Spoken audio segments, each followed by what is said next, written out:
नमस्कार। देखिए, भारत में कुछ कहानियां सिर्फ मनोरंजन के लिए नहीं होती, वो एक चेतावनी होती है।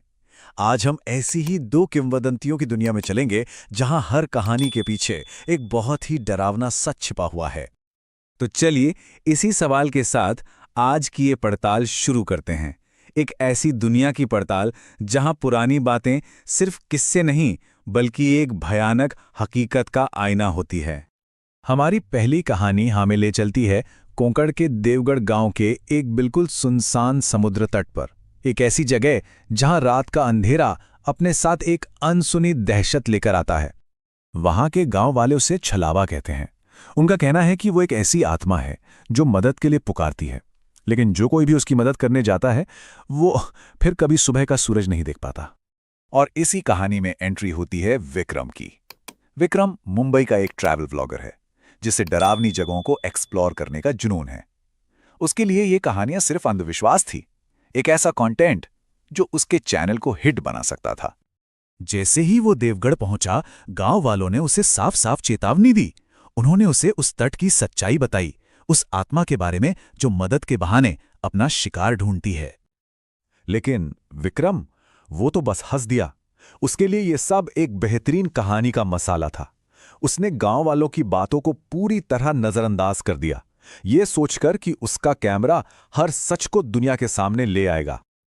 और फिर वो रात आई। घड़ी में 11 बज रहे थे। विक्रम अपने कैमरे के साथ उस सुनसान तट पर बिल्कुल अकेला था। उसने रिकॉर्डिंग शुरू की और हवा में एक चुनौती फेंकी, अगर यहां कोई है तो सामने आकर दिखाओ। कुछ पल तो बिल्कुल सन्नाटा रहा और फिर माहौल बदलने लगा। अचानक हवा बहुत तेज हो गई और विक्रम ने अपने कैमरे में जो देखा उससे उसकी रूह कांप गई। उसके ठीक सामने रेत पर किसी के चलने के निशान बन रहे थे, पर वहां कोई भी नहीं था। और फिर दूर उसे वो दिखाई दी, सफेद साड़ी में एक औरत। उस औरत की आवाज में एक दर्द था, एक गुहार थी। उसने विक्रम से मदद मांगी, बोली कि उसकी नाव समुद्र में पलट गई है। विक्रम मदद के लिए आगे बढ़ा, लेकिन जैसे ही वो करीब पहुंचा, उस औरत का असली रूप सामने आ गया। उसका चेहरा सड़ने लगा था, उसकी आंखें कोयले की तरह काली हो गईं और उसकी मासूम आवाज एक भयानक, भारी, मर्दाना आवाज में बदल गई। उसने कहा, मैं भी किसी की मदद करने आई थी। और फिर वो गायब हो गई। लेकिन उसकी आवाज विक्रम के ठीक पीछे से आई, फुसफुसाते हुए, अब तेरी बारी है। तो सवाल ये है कि आखिर ये छलावा है कौन और वो ऐसा क्यों करती है? जैसा कि कहते हैं, हर साये के पीछे एक दर्दनाक कहानी छिपी होती है। अगली सुबह जब मछुआरे तट पर पहुंचे तो उन्हें विक्रम का कैमरा मिला। उन्होंने कांपते हाथों से आखिरी रिकॉर्डिंग देखी। वीडियो के अंत में विक्रम का चेहरा था, आधा रेत में धंसा हुआ, उसकी आंखें खुली थीं और वो बस एक ही बात दोहरा रहा था, अब तेरी बारी है। गांव वाले बताते हैं कि वो छलावा असल में एक मछुआरिन थी जिसे सालों पहले उसी के लोगों ने धोखा देकर मार डाला था, और मरते हुए उसने श्राप दिया था कि वो भी मदद मांगेगी और जो कोई भी उसकी मदद करेगा उसका अंत भी उसी की तरह होगा। चलिए, अब खुले समुद्र के खौफ से निकलकर एक बंद हवेली की घुटन भरी दीवारों के बीच चलते हैं। एक ऐसी जगह जो अपने अगले शिकार का बस चुपचाप इंतजार कर रही है। दिलचस्प बात यह है कि जहां छलावा खुद लोगों को अपनी तरफ खींचती है, वही ये हवेली बस इंतजार करती है कि कब कोई खुद चलकर उसके जाल में फंसे। दोनों ही जगह श्रापित हैं, लेकिन उनका डराने का तरीका बिल्कुल अलग है। इस हवेली की जो किंवदंती है वो उसके आखिरी कमरे से जुड़ी है।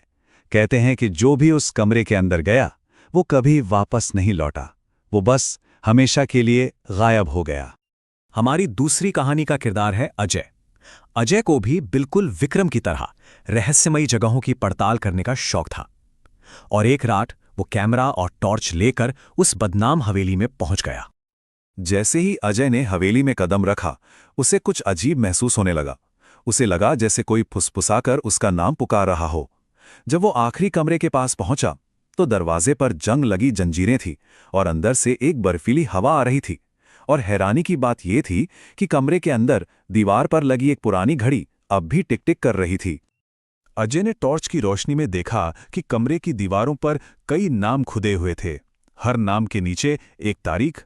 उसे ये समझने देर नहीं लगी कि ये उन लोगों के नाम थे जो यहां से गायब हुए थे।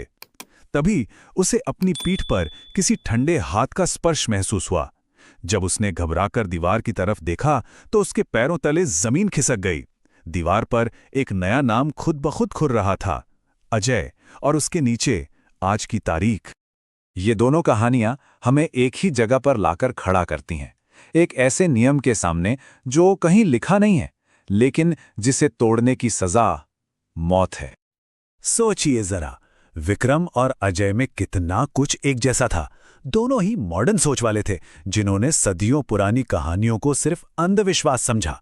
दोनों ने स्थानीय लोगों की चेतावनियों को अनसुना कर दिया, और अंत में दोनों खुद उसी कहानी का हिस्सा बन गए जिसे वो सिर्फ रिकॉर्ड करना चाहते थे। तो इन कहानियों से हमें क्या सीखना चाहिए? शायद असली खौफ उस छलावा या उस कमरे में नहीं है। असली खौफ तो उस घमंड में है जो हमें ये मानने पे मजबूर कर देता है कि हम इन पुरानी चेतावनियों और किंवदंतियों से ऊपर हैं। इन कहानियों में छिपी चेतावनी बिल्कुल साफ है। अगली बार अगर कोई किसी सुनसान जगह पर हो और उसे कोई अनजानी पुकार सुनाई दे, तो शायद उसे नजरअंदाज करना ही सही होगा, क्योंकि कुछ आवाजों पर कभी पीछे मुड़कर नहीं देखना चाहिए, कभी नहीं।